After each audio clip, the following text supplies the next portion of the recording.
ते जिल्हा मध्यवर्ती बँकेचे संचालक तुमचेच आहेत, बँक इन्स्पेक्टर तुमचेच आहेत, TS म्हणून काम करतो तुमचाच आहे आणि सचिव म्हणून काम करतो तुमचाच आहे. उद्या तुम्ही चौकशी लावा ना. खुल्लं आव्हान देतो मी, खुल्लं. ह्या 6 वर्षामध्ये काम करत असताना 1 रुपयाचं जर कुठं भ्रष्टाचार घावला तर राजकारण सोडून द्यायचं. चालू वर्षी आम्हाला 8,10,000 रुपये निव्वळ खत विभागमधून नफा झाला की जिल्ह्यामध्ये पहिली आमचा भाळून सर्व सेवा सोसायटीचा ठेव विभाग चालू केल्यानंतर साधारणतः 1,30,00,000 आम्ही ठेवी स्वीकारले. आमच्या गावातील जे पानटपरीवाला असेल, मोबाईल शॉपीवाला असेल अथवा किराणा माल दुकानदार असेल, या छोटे मोठे उद्योगधंद्याला तात्काळ 50,000 रुपये चेक तारण देण्याची आम्ही निर्णय घेतला. बाजारनो 2,500 टनाचं ऊसाचं बिल भाळून सोसायटी देतं, येतं कुठनं? त्याच्या कुटुंबाची चौकशी करा, त्याचं रेकॉर्ड काढा. नाच नसलं तर मी गाव सोडून जाईल काय, तर मी परत आयुष्यात तुम्हाला संधी गावणार नाही. मागचा ते आपला भरून काढायला. भेटीला हे आभाळे आले. तुम्ही एका बाजूला आणि गावातले प्रमुख नेते सगळे दुसऱ्या बाजूला. समुद्रात एक बोट आहे आणि बोटीत ह्या सगळी आता गावलेत. 13-0 आम्ही करणार.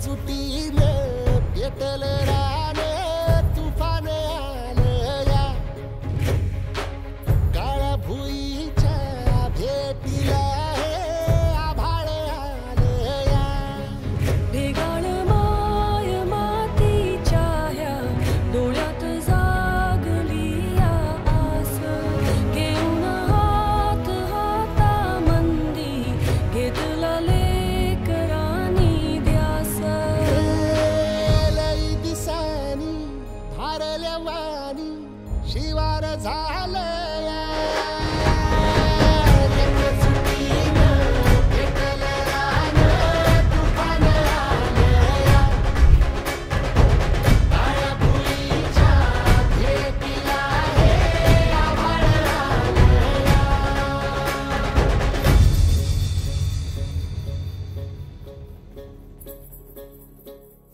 नमस्कार, मी चेतन सावंत. स्पेशल गोष्टच्या आजच्या एपिसोडमध्ये आपणा सर्वांचं मनपूर्वक स्वागत.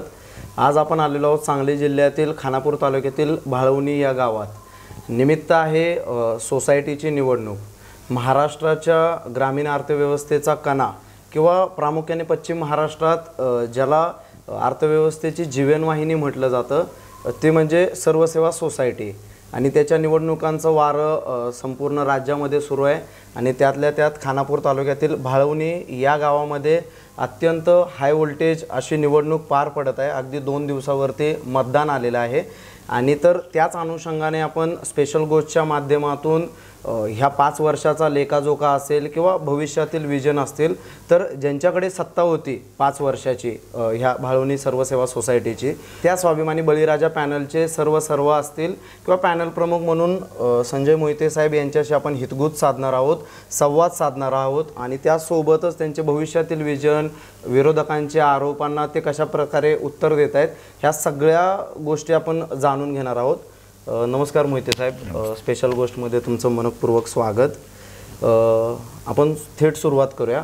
आणि अजून एक माझा मुद्दा बोलताना राहिला की ही जी सोसायटी आहे ही खानापूर तालुक्यातील सर्वात मोठी सोसायटी आहे आणि सांगली जिल्ह्यातील साधारणतः 2-3 क्रमांकाची सोसायटी. तर त्यामुळे ह्या निवडणुकीला फार महत्त्व प्राप्त झालं आहे. तर मला सुरुवातीला हे सांगा की 5 वर्षापूर्वी तुमची सत्ता आली भाळवणीच्या सोसायटीमध्ये, तर त्यावेळेचं नेमकं कसं होतं? म्हणजे सोसायटीची सत्ता तुम्ही ताब्यात घेतल्यानंतरचं वातावरण कसं होतं? प्रथम मी तुम्हाला एक दुरुस्त करू इच्छिते की ह्या स्वाभिमानी बळीराजा पॅनल आम्ही जे उभा केलं ते उभा करत असताना यामध्ये कोणत्याही प्रकारचा पॅनल प्रमुख नाही. त्यामुळं मी हा पॅनल प्रमुख नव्हे, आम्ही सर्वजण पॅनल प्रमुख हा उद्देश ठेवून आम्ही हा स्वाभिमानी बळीराजा पॅनल उभा केला. आम्ही सन 2016-17 साली आमचे नेते आदरणीय सदाशिव भाऊ पाटील यांच्या नेतृत्वाखाली आम्ही निवडणूक लढली आणि 13 पैकी 11 सीटा आमच्या नवनिर्वाचित आम्ही बहुमत सिद्ध केलं. 11 सदस्यापैकी आम्ही सातत्याने आम्ही सर्वांना संधी देण्याचा प्रयत्न केला. प्रथम मला संधी चेअरमन पदाची लाभली. पहिल्या झूट आम्ही ज्या सोसायटीचा कारभार ज्या दिवशी स्वीकारला त्या दिवशी अशी परिस्थिती होती की संस्थेचा मेन विभाग आणि धान्य विभाग हे 2च विभाग फक्त होते. ते धान्य विभाग होते ते 2 रुपये गहू आणि 3 रुपये तांदूळ हे महाराष्ट्र शासनाच्या धोरणाप्रमाणे जी राबवली जाते ती योजना पूर्णपणे फसवी. तिथं आमच्या या योजनेमार्फत धान्य विभाग हे बोगस पद्धतीने केला जात होता.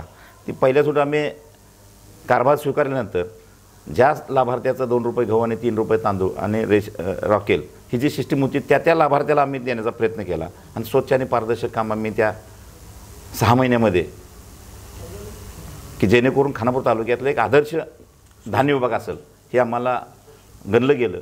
ह्या पद्धतीनं आम्ही धान्य विभाग केला. त्यानंतर आमच्या खानापूर तालुका खरेदी विक्री संघाला गोडाऊन एक 200 टनाचं गोडाऊन भाड्यानं दिलेलं होतं. साधारणतः 6,000 रुपये भाडं, मासिक 500 रुपये भाडं, ते आम्ही निर्णय घेतला आणि खानापूर तालुका खरेदी विक्री संघाला दिलेलं गोडाऊनाचं भाडं ते आम्ही ताब्यात आमच्या खत विभाग घेतला आणि तात्काळ आम्ही संस्थेचा सभासद हा केंद्रबिंदू मानून आम्ही खत विभाग चालू केला. खत विभाग चालू करत असताना आम्हाला अनंत अडचणी आल्या.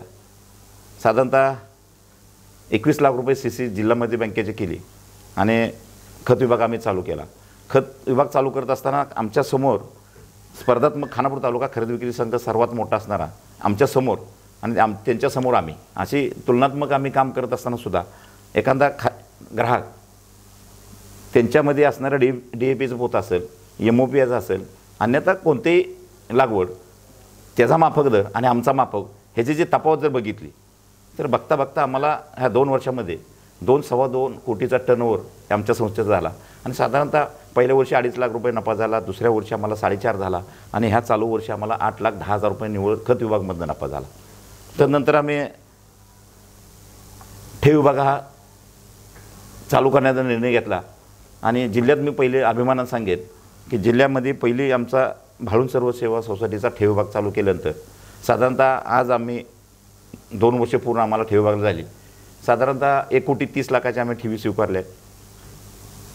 जिल्हा मध्य बँकेचं 21 लाख रुपये आम्ही जे कर्ज घेतलं होतं ते आम्ही पूर्णपणे बंद करून आमच्या ठेव विभागामधूनच खत विभागाला आम्ही फायनान्स केला आणि उर्वरित पैसे आमच्या गावातील जे पानटपरीवाला असेल, मोबाईल शॉपीवाला असेल अथवा किराणा माल दुकानदार असेल या छोटे मोठे उद्योगधंद्याला तात्काळ 50,000 रुपये चेक तारण देण्याची आम्ही निर्णय घेतला.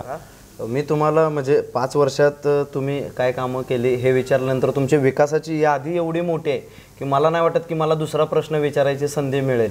पूर्ण मुलाखती सगळी विकास कामांची यादी जी तुम्ही सांगितली तर मोठ्या प्रमाणावरती विकास कामं केली.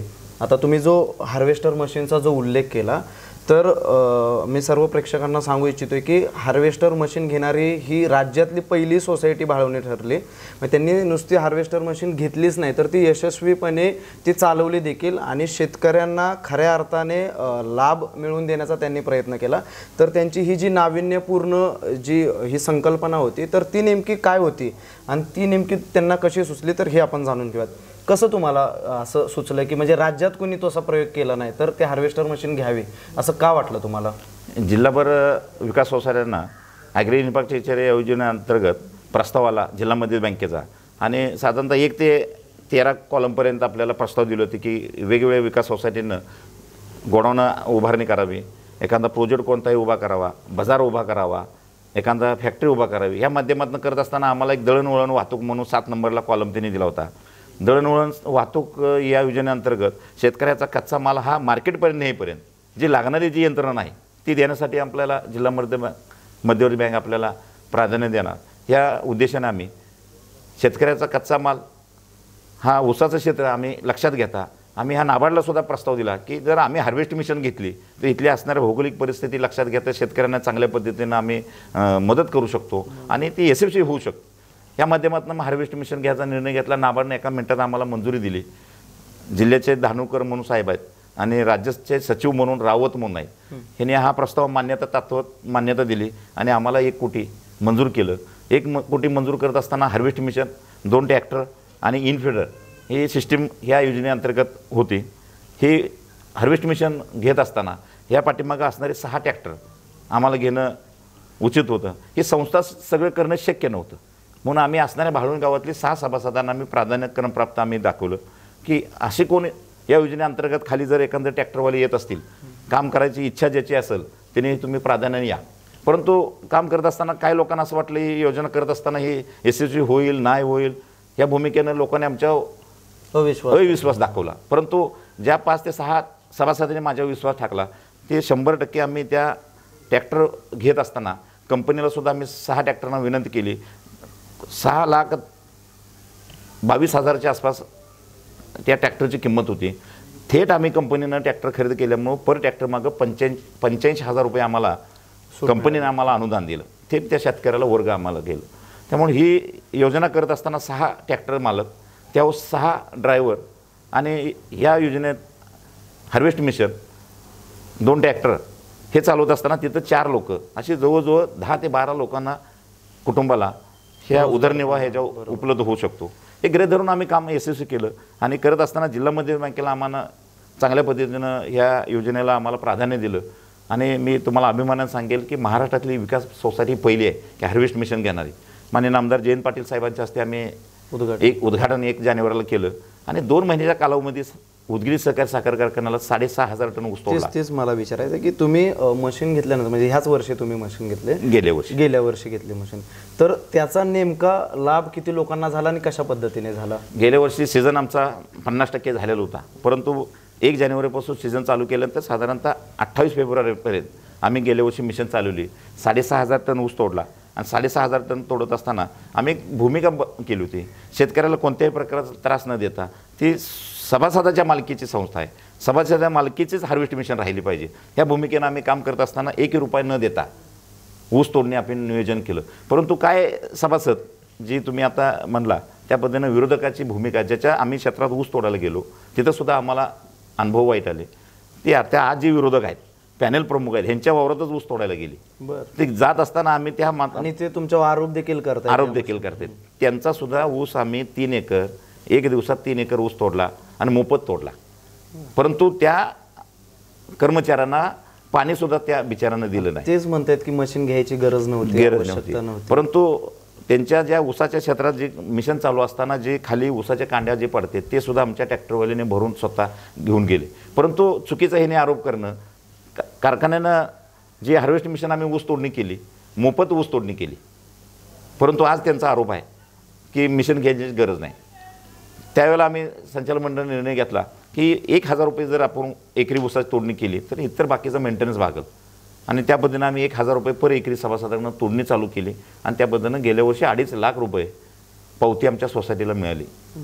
त्यामध्ये आमचं मेंटेनन्स, आमचा कर्मचाऱ्यांचा पगार असेल किंवा मेंटेनन्स भागू शकतो. शेतकऱ्यांची देखील बचत झाली 100%.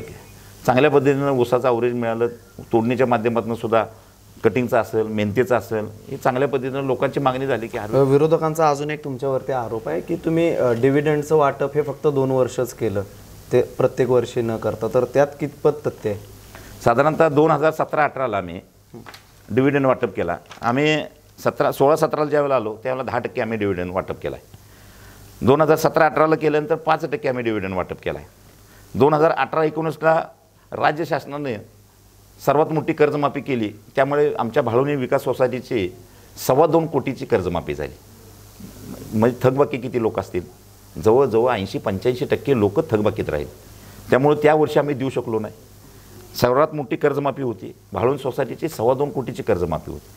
त्यानंतर 19-20ला 12% डिव्हिडंड दिला आणि पर सभासदाला बक्षीस म्हणून आम्ही घड्याळ भेट दिली. 2020-21ला आम्ही 10% डिव्हिडंड दिला आणि पर सभासदाला आम्ही सतरंजी दिली.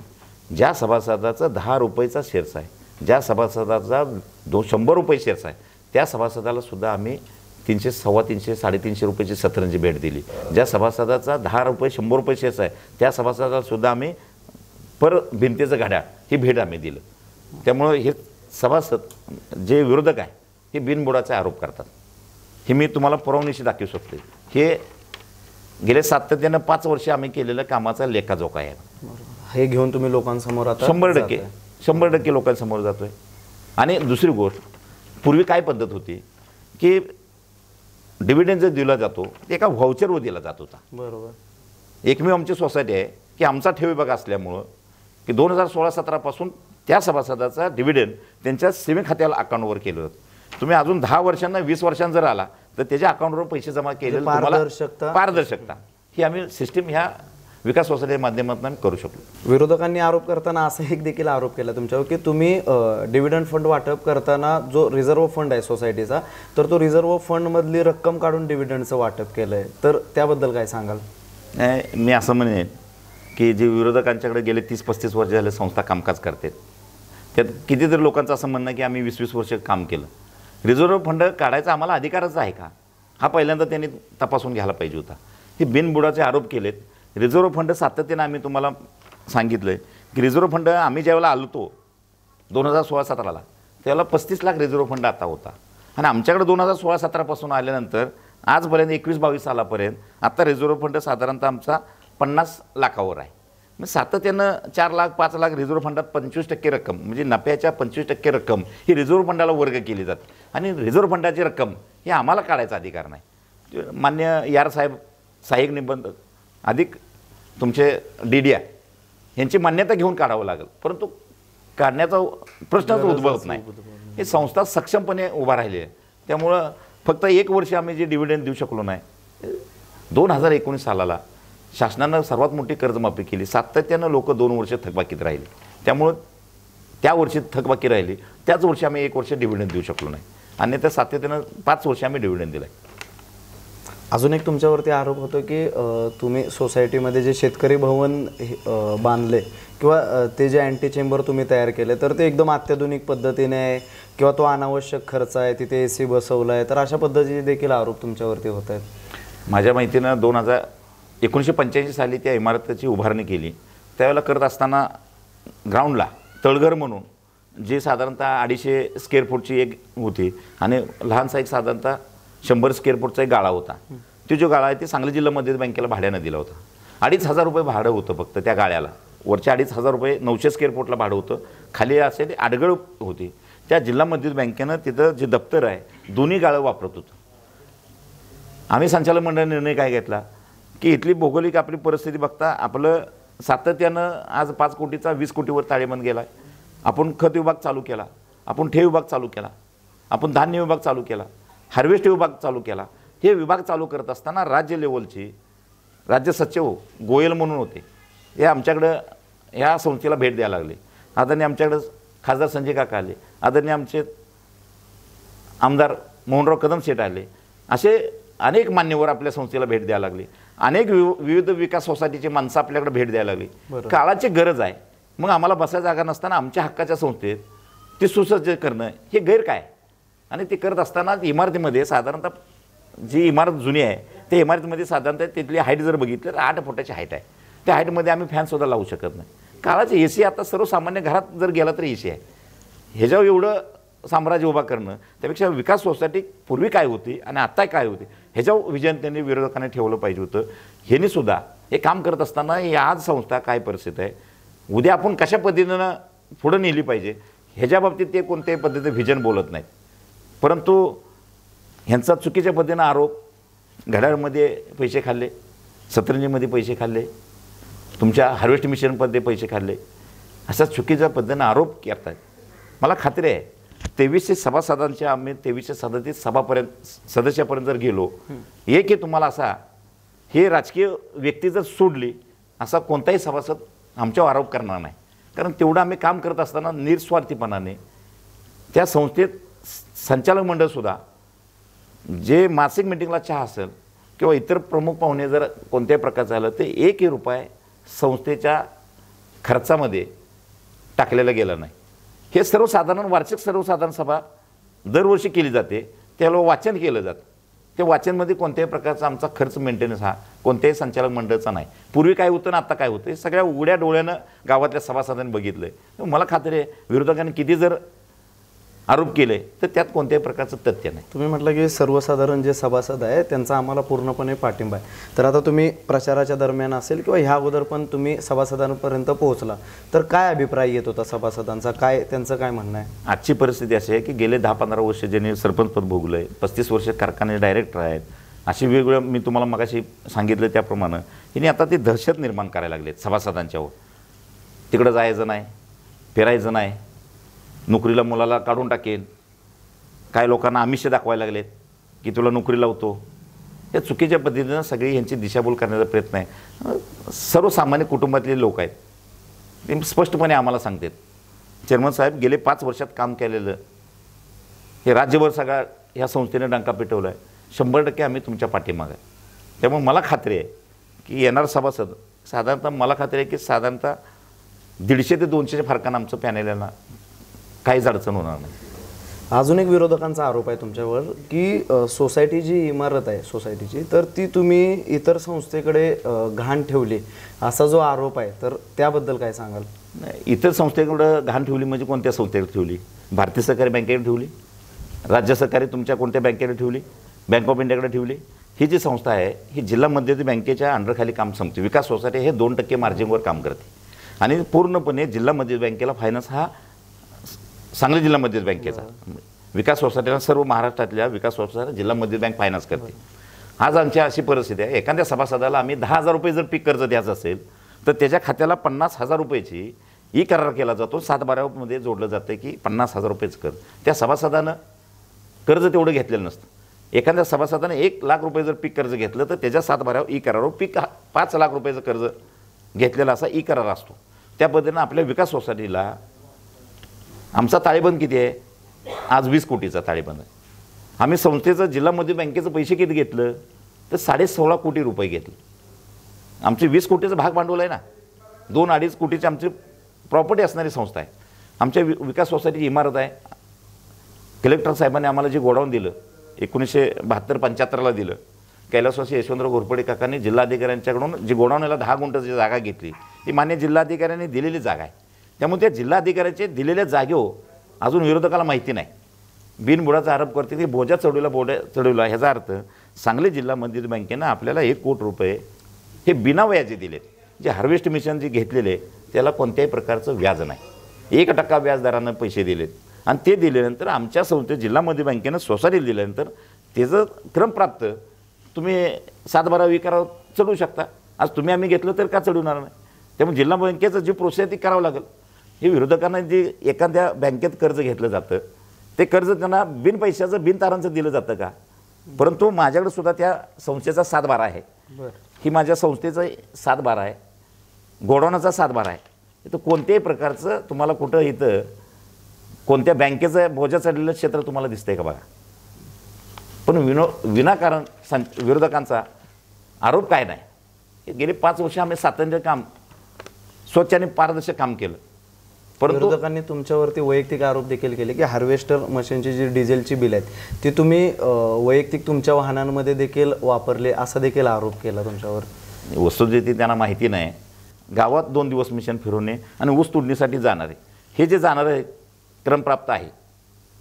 साखर कारखान्यामध्ये ऊस तोडी जायच्या पूर्वी जे 6 ट्रॅक्टर भरायचे आहेत त्यासाठी आम्ही आणलेलं जे तेल आहे ते सोनेरा कारखान्यावरनं रोख पैशानं आम्ही आणलो. ज्यामुळं रोख पैशानं आणलेलं बिल आहे ते तिथलं डिझेल असेल साधारणतः 400 लिटर.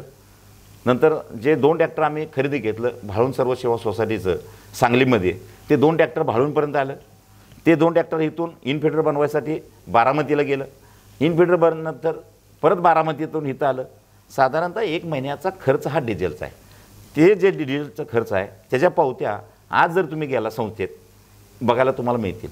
त्यामुळे स्वच्छ आणि पारदर्शक आहे. त्याचं ऑडिट झालं गेल्या वर्षी. तुम्हाला एवढा जर आरोप आहे ते जिल्हा मध्यवर्ती बँकेचे संचालक तुमचेच आहेत, बँक इन्स्पेक्टर तुमचेच आहेत, TS म्हणून काम करतो तुमचाच आहे आणि सचिव म्हणून काम करतो तुमचाच आहे. उद्या तुम्ही चौकशी लावा ना. खुलं आव्हान देत आहे. खुलं आव्हान देतो मी खुल्लं. ह्या संस्थेमध्ये काम करत असताना कैलासवासी घोरपडे काकांनी काढलेली संस्था आहे. 2016-17 साली आमच्याकडे ताब्यात आलो. माझं आव्हान आहे ह्या संस्थेत आत्तापर्यंत ह्या 5 वर्षात 5.5 वर्षात आम्हाला मिळालं. कोरोनाचा काळ आम्हाला थोडीशी 1 वर्ष सापडला. ह्या 6 वर्षामध्ये काम करत असताना 1 रुपयाचं जर कुठं भ्रष्टाचार घावला तर राजकारण सोडून द्यायचं. ज्या धाडसाने आता तुम्ही म्हटला की मी जर 1 रुपयाचा जरी भ्रष्टाचार केला असेल तर राजकारण सोडून देईन, मला आता महत्त्वाच्या वळणावरती यायचं आहे की आता तुम्ही एका बाजूला आणि गावातले प्रमुख नेते सगळे दुसऱ्या बाजूला, तर हे राजकारण आता का अशा लेवलला का गेलं असावं? संस्था ही सभासदाच्या मालकीची राहावी. संस्था सभासद हा केंद्रबिंदू म्हणून आम्ही गेले सातत्याने 5 वर्ष काम करत होतो. एखादा संस्थेत सभासदसुद्धा येत नव्हता. वस्तुस्थिती काय होती हे ठराविकच लोकांना ही सोसायटी कर्ज वाटप करत होती. मी ज्यावेळेला प्रथम सोसायटी आम्ही ताब्यात घेतली त्यावेळेला संस्थेचा ताळेबंद हा 5 कोटीचा होता. साहेब आज मी तुम्हाला जबाबदारीने अभिमानानं सांगेन, आज संस्थेचा ताळेबंद आमचा 21 कोटीचा आहे. हे जे 20 कोटी 90 लाखाचा म्हणजे 21 कोटीच्या घरात गेला. हे एवढं ग्रीप ह्या 5 वर्षात 1958ची संस्था. परंतु ह्या 5 वर्षात जाण्याचं कारण काय, 2007-8 सालाला आमच्या ताकारी टेंबू आरपळ या क्षेत्रातलं पाणी आमच्या इथं आली. 2007-8 पासून भौगोलिक परिस्थिती आमची बदलली. परंतु ह्या 5 वर्षांमध्ये एवढं ग्रीप घेण्याचं कारण काय, जो सभासद आपल्या संस्थेत येत नाही अशा सभासदाला आम्ही पहिली विनंती केली की आपण ह्या सभासद ह्या संस्थेचं मालक आहात. तुम्ही इतर राष्ट्रीयकृत बँकेकडे जर कर्ज घेत असाल तर न घेता हे आपल्या संस्थेत घ्या. तुम्हाला अडचण कुठली आहे, प्रकरण पाहिजे, तुम्हाला तात्काळ पाहिजे, सुविधा व्यवस्थित देणं, ह्या सगळ्या गोष्टी आम्ही सातत्यानं चांगल्या पद्धतीने संचालन मंडळ केल्यामुळं ही साधारणतः आम्ही या 5 वर्षात 21 कोटीपर्यंत जाण्याचं केलं. प्रचार अंतिम टप्प्यात आला आहे. तुम्ही सगळीकडे फिरलाय, सभासदांना भेटलाय, तुमचं पॅनल सगळीकडे फिरले, तर काय आव्हानं वाटतायत का विरोधकांच्या ह्या सगळ्या गोष्टींपुढे वगैरे? केलेल्या 5 वर्ष कामा जर बघितलं तर मला 100% खात्री आहे 13-0 आम्ही करणार. 100%. आणि आमच्यासमोर आव्हान तगडं आम्हाला असं नाही वाटत. गेले 35 वर्ष जे साखर कारखान्याचे संचालक आहेत, जे 10-15 वर्ष झाले जे ग्रामपंचायत अड्डा करून बसलेत, सरपंच होते, अनेक कोण होते, इकडे होते, ज्या इथं भाळवणी गावामध्ये मंगल कार्यालय, परमिट बिअर बार रूम आहे, असे उमेदवार यांनी आता ह्या संस्थेत आमच्या काढले की आर्थिक परिस्थितीनं सक्षम उमेदवार असणारे गलाई व्यवसाय कोण आहेत का, असे मोठमोठे शेट ह्यामध्ये हातात धरले. पण आम्ही धरत असताना जे उमेदवार आम्ही ह्या संस्थेसाठी जे घेतलेत सर्वसामान्य कुटुंबातले उमेदवार घेतले, ज्याची आर्थिक परिस्थिती निकष आम्ही बघून घेतला नाही की त्या संस्थेसाठी वेळ कोण किती देणार आहे. उद्याचे भविष्य काळात ही संस्था राज्य लेवलपर्यंत नेण्यासाठी ह्या संस्थेसाठी योगदान कोण देणार आहे, स्वच्छ आणि पारदर्शक काम करण्यासाठी कोण वेळ देणार आहे, निष्कलंक कोण उमेदवार आहे, हे गृहीत धरून आम्ही त्या उमेदवार आम्ही प्रतिमा काढल्या. त्यामुळे आम्ही ह्यांना घाबरायचे काय कारण नाही, मला खात्री आहे. आणि करत असताना आम्ही आमच्या विरोधात जे आता पॅनल झालेत, ह्या पॅनल जर बघितलं तर शिवसेनेचे गडे आहेत, राष्ट्रवादीचे पण आहेत, काँग्रेसचे पण आहेत, काय भाजपचे पण आहेत, सगळ्या पक्षाची एकत्र येऊन ह्यांनी आघाडी केली.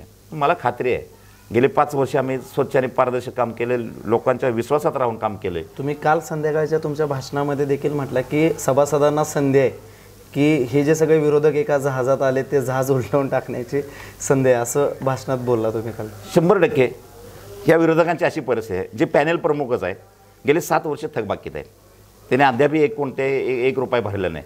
निवडणुकीचा प्रोग्राम लागल्यानंतर अंतिम तारीख 28 तारीख होती, 28 मार्च तारीख होती. 28 मार्चच्या दिवशी ते थकबाकीत त्यांनी पैसे भरले, गेले 7 वर्षे भरलेले नाहीत. त्यात एक उमेदवार असा आहे की 2011-12 सालाला त्यांनी कर्ज उचलले.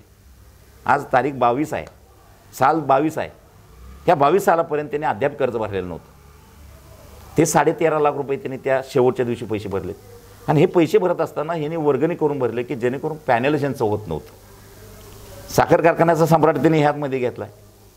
हे जे संधी लोकांना का आले, तर गेले 30-35 वर्षे ह्यांच्याकडे संस्था होती, ह्याने जो कारभार जो केला आहे, ऊसाच्या माध्यमातून असू देत, एखाद्याला घरकुल देण्याच्या माध्यमातून असू देत, एखादं शेतकऱ्याचं मापायचं असू देत, कमिशन शिवाय ह्यांनी कोणताही प्रकारचा धंदाच केला नाही. त्यामुळे लोकांना माहिती झाले यांच्याकडनं आउटपुट काय मिळणार आहे, ही लोकांना सेवा किती देणार आहे. त्यामुळे मी जे तुम्हाला रात्रीच्या भाषणात जे सांगितलं ना, एक समुद्रात एक बोट आहे आणि बोटीत ह्या सगळी आता गावलेत.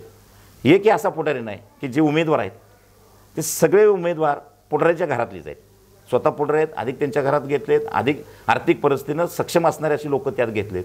त्यामुळे सर्वसामान्य जनताला ही फार मोठी संधी आली आणि ह्या राजकारणाची कलाटणी भाळवणीला मिळणार आहे. ह्या निवडणुकीत मी तुम्हाला एवढं सांगेन, ही क्रांती घडल आणि क्रांती ऐतिहासिक हा निकाल पण असेल आणि क्रांती घडल. ह्या भाळवण सोसायटीचा पॅटर्न हा आमच्या असणाऱ्या परिसरमध्ये भाळवण सोसायटीच्या नावावरती राजकारण केलं जातं. ही जी विकास सोसायटी आहे ही चांगल्या पद्धतीने सक्षम राहावी ह्यासाठी सर्वसामान्य कुटुंबातली माणसं आम्ही उमेदवार केले. मला खात्री आहे भाळवणीतला सभासद हा स्वाभिमान आहे, तो असा विकाव नाही. त्यामुळे गेले 5 वर्षाच्या कामात नक्की आम्हाला मदत करेल. मला शेवटाकडे यायचं आहे. तुम्ही मगाशी बोलताना म्हटलं की ही सोसायटी राज्यात कशी अग्रक्रमाला येईल हा आमचा मानस आहे. तर 5 वर्ष तुम्ही सत्तेत होता, 5 वर्षात तेवढी काय पुरेशी नसतात, म्हणजे भविष्यात ज्या तुम्हाला सगळ्या गोष्टी करायच्या आहेत त्यासाठी. तर भविष्यात तुमच्या भाळवणी सोसायटीला घेऊन जर तुमची सत्ता आली तर काय मानस आहे तुमचे, विजन काय आहेत विकासाचे? आजची अशी परिस्थिती आहे की एकंदरीत भौगोलिक परिस्थिती जर बघितलं, बागायत क्षेत्र जास्त प्रमाणात झाले. इथं लेबरची संख्या फार मोठी कमी आहे. एखाद्या ऊसाचा प्लॉट टॉनिकची जे फवारणी जर करायची म्हटलं तर इथं लेबर लोक मिळत नाहीत. ती लिटरवर पैसे घेतले जातात, 2.5 रुपये, 3 रुपये, 3.5 रुपये. लोकांना सभासदांना त्याचा त्रास होतो आहे. म्हणून आमच्या ह्या विकास संस्थेच्या माध्यमातून सभासदांना एक नवीन टेक्नॉलॉजीमध्ये एक ड्रोन आलेत. ती जर ड्रोन साधारणतः 10 लाख रुपयेपर्यंत त्याची किंमत आहे. ती जर घेतलं तर त्या सभासदाला उपयोगित असं साधन तयार होईल, कमी वेळात जास्त फवारणी होईल. ह्या माध्यमातून ड्रोन आम्ही एक घेण्याचा निर्णय आम्ही संचालक मंडळाने आम्ही जाहीरनाम्यामध्ये दिला आहे. भविष्य काळात इथं भौगोलिक जर परिस्थिती बघितली तर आमच्या असणार परिसरमध्ये कोणत्याही प्रकारचा पेट्रोल पंप इथं उभारणी नाही. म्हणून आमच्या ह्या भाळवणी परिसरमध्ये साधारणतः 9,000 लोकसंख्येचं गाव आहे. इथं जर वाहनाची जर मुबलकता जर बघितली तर इथून आमच्या लोकांना एकतर वांगीमध्ये जावं लागतं, विट्याला जावं लागतं किंवा पोलूसला डिझेलसाठी जावं लागतं. त्यामुळे डिझेल आणि पेट्रोल पंप हे चांगल्या दृष्टीनं आमच्या या संस्थेला माफक दरात आणि ना नफा ना तोटा या तत्वावर आम्ही एक पेट्रोल पंप उभा करायचा मानस आहे. दुसरी गोष्ट अशी आहे की आमच्या इथल्या लोकसंख्या जर बघता, मंगल कार्यालय आमच्या सभासदाला एक माफक दरात चांगल्या पद्धतीनं, जेणेकरून आम्हाला 5,000 7,000 रुपयेमध्ये त्या सभासदाला उपलब्ध झालं तर गोरगरिबांच्या आमच्या त्या मंगल कार्यालयामध्ये लग्न उभारणी होऊ शकते. एखादं नवीन शुभकाम त्यामध्ये करू शकतो. ह्या माध्यमातून मंगल कार्यालयसुद्धा आम्ही उभारण्याचा प्रयत्न आहे. लोकांची मागणीसुद्धा इथली आत्ता परिस्थिती जर बघितली तर दुसरी हार्वेस्ट मिशन आम्हाला काळाची गरज आहे. ऊस तोडणीवाली जर बघितलं तर 9,000 10,000 रुपये एकरी ऊस तोडणीसाठी मागतो. त्यामुळं सभासदांना फार त्याचा त्रास व्हायला लागला आहे. आमची बी दमछाक अशी व्हायला लागल्या, एखाद्या सभासदाला जर ऊसाचं तोडणीसाठी जर आम्ही शब्द दिला, एक 4 दिवसांनी येतो, तर 10-10 दिवस आम्हाला थांबावं लागते. सभासदाच्याच मागणी असल्यामुळं आम्ही दुसरी हार्वेस्ट मिशन, आता आम्हाला 2 वर्ष पूर्ण झाले, पुढच्या टप्प्यात 3 वर्षामध्ये आम्हाला खात्री आहे की हार्वेस्ट मिशन आमची नील आम्ही करू शकतो. आणि दुसरी हार्वेस्ट मिशन आम्ही आणखी जर घेतली तर सभासदांना कुणाच्या दारात जावं लागणार नाही, ही जी आम्हाला खात्री आहे. त्यामुळे आम्ही दुसरी हार्वेस्ट मिशनसुद्धा घेण्याचा आमचा प्रयत्न राहील. आम्ही यशवंत ॲप म्हणून ह्या विकास सोसायटीने घेतला. जिल्ह्यात कुठेही यशवंत ॲपमध्ये म्हणजे आम्ही नवीन टेक्नॉलॉजी आल्या की जेणेकरून त्या सभासदाला संस्थेपर्यंत यायची गरज भासणार नाही. किंवा आमचा सभासद जर समजा मुंबईमध्ये उद्योगधंद्याच्या निमित्तानं असला तर तिथं असणारं आम्ही घेतलेलं कर्ज किंवा त्यांना आलेलं ऊसाचं पीक जे बिल आहे ते बिल घेऊन राहिलेले पैसे असतील, त्यांचा हप्ता असेल, मध्यम मुदतीचा हप्ता असेल, दीर्घ मुदतीचा हप्ता असेल, तो त्या सभासदाला त्याच्या मोबाईलवर ॲप करणार. तर आपली जी विकास सोसायटी आहे, आपला जो ताळेबंद आहे, आपल्या संचालक मंडळ कोण कोण आहे त्या पूर्ण ॲपवर कळतो. म्हणजे हा मी अभिमानानं सांगेन की पश्चिम महाराष्ट्रातली पहिली विकास सोसायटी आहे. हा ॲप घेतला की जेणेकरून लोकांना नवीन नवीन टेक्नॉलॉजीमध्ये लक्षात आलं पाहिजे आणि स्वच्छ आणि पारदर्शक काम करत असताना आम्हाला तो फार मोठा उपयोग म्हणजे तुम्ही ही सोसायटी टेक्निकली दृष्ट्या देखील पुढे नेली आणि लोकांचा वेळ, श्रम, पैसा, सभासदांचा ह्या सगळ्या गोष्टींची देखील बचत झाली. तर आज आपल्यासोबत स्पेशल गोष्टमध्ये खानापूर पंचायत समितीचे सदस्य, त्यासोबतच विद्यमान सोसायटीचे चेअरमन आदरणीय संजय मोहिते साहेब यांनी वेळात वेळ काढून आपल्यासोबत संवाद साधला, हितगुज केलं आणि ज्या सोसायटीच्या निवडणुकीला घेऊन जे सगळे विरोधकांचे आरोप होते, त्यांचे भविष्यातील विजन असतील आणि या 5 वर्षात त्यांनी केलेली जी कामं होती, या सर्व गोष्टींचा लेखाजोखा मांडण्याचा प्रयत्न केला. तर त्यांनी वेळात वेळ काढून आपल्यासोबत संवाद साधला त्याबद्दल स्पेशल गोष्टतर्फे आपले मनापासून आभार आणि धन्यवाद.